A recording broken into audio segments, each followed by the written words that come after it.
every good team needs to be able to do that.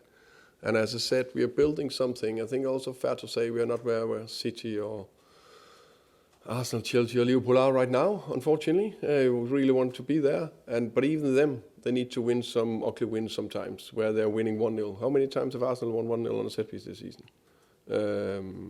So we need to be able to do that. And I know it will be a very difficult team at Brentford.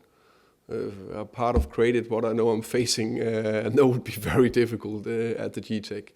They have won 6 games, drawn 2, lost 1-0 to City. They've beaten Liverpool there, Newcastle there, Man United there. Recently 4-1 Bournemouth.